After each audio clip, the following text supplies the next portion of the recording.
Hello guys and welcome to another video. तो यहाँ पे हम लोग बात करने वाले थे combinations of trend line and support resistance when we talk about in terms of price action. तो जब भी हम लोग प्राइस एक्शन की बात करते हैं तो हम लोग कॉम्बिनेशन की ज़रूर बात करनी चाहिए हम लोगों को, चाहे वो सपोर्ट हो और ट्रेंड लाइन हो। तो दोनों के कॉम्बिनेशन को अगर हम लोग लेके चलेंगे तो ऑफकोर्स हमें एक बहुत ही हाई प्रोबेबल ट्रेड्स मिलती हैं। ठीक है, तो हम लोग को इस चीज़ का ध्यान रखना चाहिए और इस चीज़ का ध्यान रखते हुए मैं सोच रहा हूँ कि मैं एक चीज़ आप लोगों को दिखाई दूँ। तो मैं दिखा देता हूँ, देखिए होता क्या है। ठीक है, फिलहाल मैं हटा देता हूँ दोनों को तो शायद चीज़ें ज़्यादा समझ में आएगी। मान लीजिए ये एक सेटअप है, ठीक है, ये कल का ही चार्ट है ना। मैंने क्या किया था, मैं बेसिक चीज़ बताता हूँ। पहले ये एक बॉटम बना था, फिर ये बॉटम बना, तो मैंने यहाँ से एक लाइन पकड़ी थी, मैंने यहाँ से यहाँ खींच दी। ठीक है, लेकिन इसके बाद ये दोबारा हाई की तरफ निकल गया और मुझे एक नई लाइन दिख बना लेनी चाहिए थी यहाँ पे। तो मैंने क्या किया, इस पॉइंटर को मैंने यहाँ रखा और यहाँ रखा। ठीक है, अब हुआ क्या, ठीक है, हुआ क्या, मैंने इसको क्यों नहीं चेंज किया और क्यों यहाँ से मैं ट्रेड लेने का सोचा। सही जगह से लाइन ड्रॉ करना इज़ ऑल्सो वेरी इंपॉर्टेंट। ठीक है, वो करते करते आ जाएगा, प्राइस देखते देखते आ जाएगा। ठीक है, बात ये हुई कि यहाँ पे प्राइस आया, यहाँ से विक थी, यहाँ से विक थी, यहाँ से विक आना चाहिए, लेकिन प्राइस यहाँ पे रुकना शुरू कर दिया। प्राइस रुकने का मतलब मैं आपको 100 बार बता चुका हूँ कि सब लोग तो यहाँ पे बाय कर रहे हैं ट्रेंडिंग पे, कुछ बड़े लोग हैं जो सेल कर रहे हैं।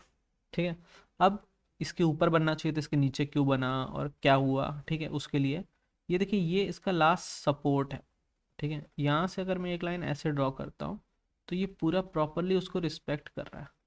ठीक, अब अगर आप लोगों ने पिछली दोनों चार्ट वाली वीडियो देखी है, ये चार्ट के ऊपर प्राइस एक्शन का एनालिसिस, ये उसका थर्ड वीडियो है।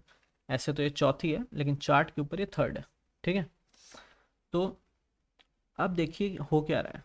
ट्रेंड लाइन के हिसाब से यहाँ पे सेलिंग बन रही है, करेक्ट। उसकी कंफर्मेशन दे रहा है ये रेंज। रेंज क्या है, ये इसकी सपोर्ट की रेंज है। ठीक है, सपोर्ट के पास आके प्राइस टाइम बता रहा है, वाओ, एक और सेलिंग वाला सेटअप। ठीक है, यहाँ पे भी सेलिंग है। और अगर मान लीजिए मैं इसको हटा देता हूँ, मैं और छोटे पे देखता हूँ कि मैं नहीं, मेरे को एकदम एग्जैक्ट टाइम चाहिए, एग्जैक्ट चाहिए मुझे। तो भाई साहब, अगर आपको एग्जैक्ट चाहिए तो आप इसका सपोर्ट लीजिए ना, इसका सपोर्ट उठाइए।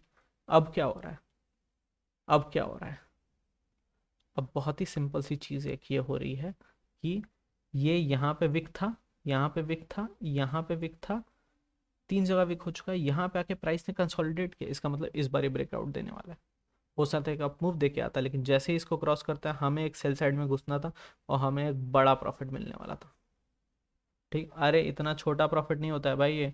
इसको ब्रेक डाउन करिए, इस कैंडल की क्लोजिंग पे भी अगर आप बाय करेंगे ना तो भी आप देखिए 150 पॉइंट्स, समझ रहे हैं, 150 पॉइंट्स भाई, इमीडिएट स्ट्रेट। पूरा दिन नहीं काटना है आपको इसके साथ। आपकी एंट्री हुई होगी कुछ यहाँ 130 140 पर और एग्जिट हो गया होगा आपका यहीं कहीं पे, इसी के आसपास। चलिए इस कैंडल को भी मान लेते हैं तो 14।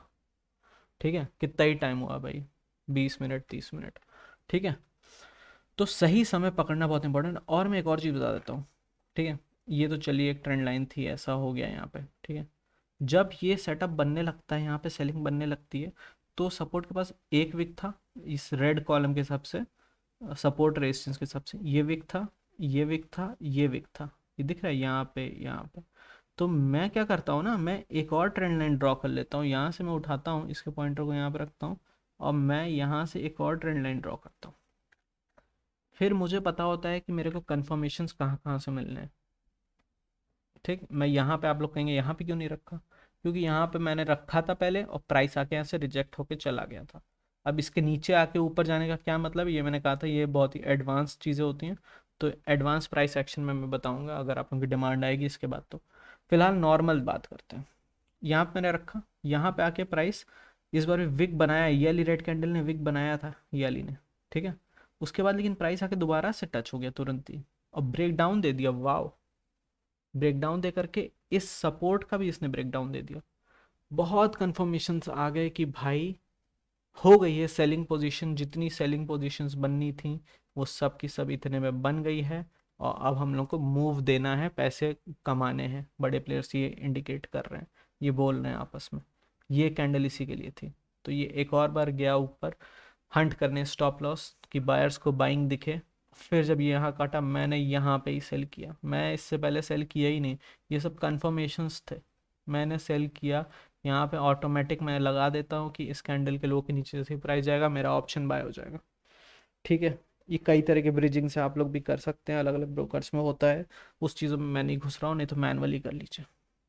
ये होता है कॉम्बिनेशंस। ठीक है, और मैं अगर कॉम्बिनेशन की अगर बात करूँ, लेट मी सी की कॉम्बिनेशंस और कहाँ क्या। अच्छा ठीक है, ये भी देख लेते हैं। क्या होता है ना कि ट्रेंड लाइन दोनों तरफ से बन जाती हैं। ठीक है, ये सपोर्ट, ये सपोर्ट, ये सपोर्ट, यहाँ प्राइस रुक गया, वाह ये तो सेलिंग सेटअप है, तो लोगों को लगा ये तो सेलिंग है। हाँ, लेकिन आपको एक चीज़ और देखनी है ना कि ये यहाँ से जब हम लोग ड्रॉ करते हुए आ रहे हैं, तो ये एक बाइंग सेटअप भी है चाचा, बाइंग सेटअप है कि नहीं। यहाँ विक, यहाँ विक, यहाँ विक, और यहाँ पे प्राइस रुकना शुरू हो गया, प्राइस रुकना शुरू हो गया, तो यहाँ पे बाइंग बन रही है, लेकिन इसके हिसाब से यहाँ पे सेलिंग बन रही है। ओवरऑल क्या हो रहा है नहीं पता, किधर की ट्रेड है नहीं पता।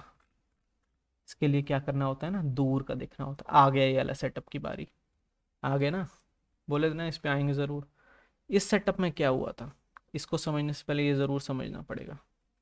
ठीक है, तो सबसे पहली चीज़, ये एक रेंज थी, ये वाली रेंज और ये वाली रेंज, प्राइस इसके बीच में था।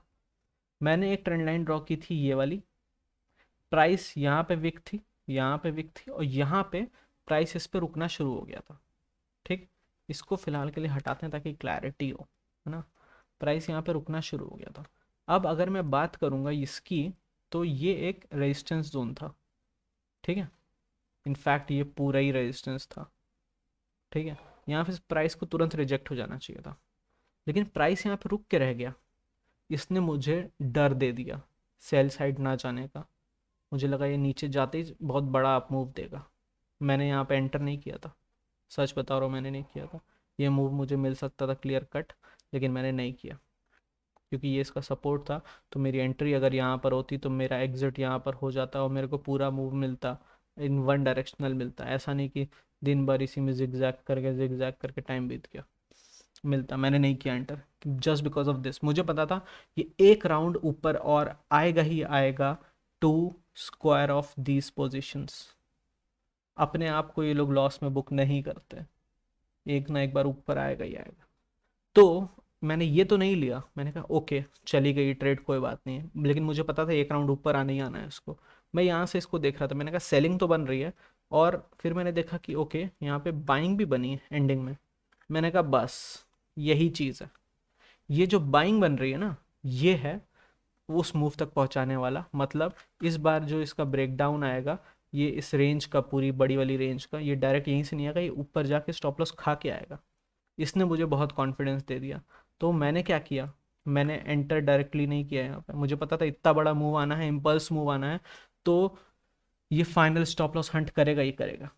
तो मैंने क्या किया, मैंने वेट किया, ये इसका ब्रेकआउट आया। ठीक है, अभी मैंने वेट किया कि एक बार तो इसके नीचे आए ना, एक बार आए, उस स्टॉप लॉसों को खा ले। स्टॉप लॉस को जैसे ही इसने खाया, जितने लोग बाय किए थे सबका स्टॉप लॉस यही होता है रेंज ब्रेकआउट पे, most of the stop losses खा लिए गए। फिर जब ये ऊपर जाना शुरू हुआ, जैसे ही इसने इसको काटा, है ना, मैंने यहाँ पे अपनी एंट्री की इस जगह पर, और फिर मेरा स्टॉप लॉस ये लग गया था। इस स्टॉप लॉस को ये खाया नहीं। स्टॉप लॉस छोटा रखना पड़ता है सर, इतना बड़ा अगर मैं स्टॉप लॉस रखूंगा तो मेरे टारगेट की भी वो चीज़ें हो जाएंगी। खैर यहाँ पे टारगेट था, और तब भी मैंने स्टॉप लॉस छोटा ही रखा था, क्योंकि अपने सेटअप पे भरोसा होता है, अपने रूल्स नहीं तोड़ने चाहिए, तो मैं नहीं तोड़ता हूँ, बेसिक सी बात है। ठीक है, चलिए मैं यहाँ पे भी मान लेता हूँ, वैसे मैं ये मानूंगा, वो नहीं, ये कभी नहीं मानूंगा, ये मानता हूँ मैं सेकेंड बॉटम। ठीक है, खैर यहाँ पे मैंने एंटर किया एंड आई वेटेड। यहाँ पे टाइम हो रहा था कुछ 12:30। ओके, 12:30 से I waited at day's end. Day's end मेरा टारगेट ये था कि इसके ऊपर निकलना ही निकलना है। डेज एंड पे एकदम ये जा करके निकला है करीब यहाँ पे 15:11, मतलब 3:11 पे, 3:15 के आसपास ऑटो स्क्वायर ऑफ हो जाता। 3:15 पे मुझे ये टारगेट मिला, और ये टारगेट आप देख सकते हैं कि कैसा टारगेट है। ये थोड़ी एडवांस चीज़ें मैंने आपको घुसा दी है, 2% का टारगेट है सर। मैं एडवांस चीज़ों में थोड़ा सा मैं इसमें चला गया इस वीडियो में, क्योंकि ग्लिम्स भी आप लोगों को देना था, इस सेटअप पर्टिकुलर इस सेटअप को भी डिस्कस करना था। तो ओवरऑल चीज़ें क्या हैं ये आई होप मैंने थोड़ा जस्टिफाई की होंगी। इसके अलावा अगर यही चीज़ कंसोलिडेशन इसके ब्रेकआउट को दे करके होता, मान लीजिए यहाँ से ब्रेकआउट देते तो यहाँ कंसोलिडेट करता, उसका क्या इंडिकेशन था, उसका मतलब क्या है? या इस तरह के 100 क्वेश्चन है इसके नीचे आकर के ये नीचे आता है, यहाँ से प्राइस नीचे आता है, उसके बाद यहाँ पे कंसोलिडेट करता है इसको तोड़ने के बाद, या फिर यहाँ पे कंसोलिडेट करके यहाँ पे भी कंसोलिडेट कर जाता। हज़ारों सेटअप्स होते हैं हमारे, रियल टाइम आप देखना शुरू करेंगे। अब तो जितने मैंने बताया उतने उन सेटअप पे आप ट्रेड करना चाहेंगे, आपको 1 2 3 दिन लगेगा, आप ट्रेड करने लग भी जाएंगे शायद हफ्ते भर बाद, अगर आप वॉच करेंगे अच्छे से आप करने लग जाएंगे। लेकिन जो सेटअप्स आपने नहीं देखे हैं, हज़ारों सेटअप्स हैं अभी, जो बड़े प्लेयर्स के एल्गोज हैं वो जिस तरीके से काम करते हैं, वो सेम पैटर्न जल्दी जल्दी नहीं रिपीट करते हैं, नए पैटर्न्स ही बनाना चाहते हैं। तो उसके पीछे के माइंडसेट को समझना होगा कि वो लोग कर क्या रहे हैं और अपने एल्गोस से काम हो क्या रहा है प्राइस पे। तो वो एडवांस चीज़ें आपको समझनी है, तो उसके लिए प्लीज़ कमेंट करिएगा, ताकि मैं वो advance real meaning of price action की एक सीरीज़ बना पाऊँ। ठीक है, फिलहाल के लिए थैंक यू दोस्तों। और मुझे कुछ इसमें बताना तो नहीं था, हाँ एक प्रिडिक्शन ज़रूर देनी है, वो मैं नेक्स्ट वीडियो में आप लोगों को प्रिडिक्शन बताता हूँ कि मेरे हिसाब से क्या होना चाहिए बैंक निफ्टी का फ्यूचर का हाल। ठीक है, तो उसको बताता हूँ मैं अगली वीडियो में। तब तक के लिए दोस्तों, thank you very much for watching this video, and please do like share and subscribe to my channel. And बताते रहिएगा, अपने थॉट्स बताइएगा, आपको कैसा लगा कैसा नहीं लगा, कमेंट करके ये ज़रूर बताइएगा। अच्छा लगा, कुछ सीखने को मिला, कुछ नया पर्सपेक्टिव मिला मार्केट के बारे में, प्राइस के बारे में, तो मुझे ज़रूर बताइएगा। Okay, thank you guys, be safe, corona बहुत है, and see you guys in next video. Bye bye.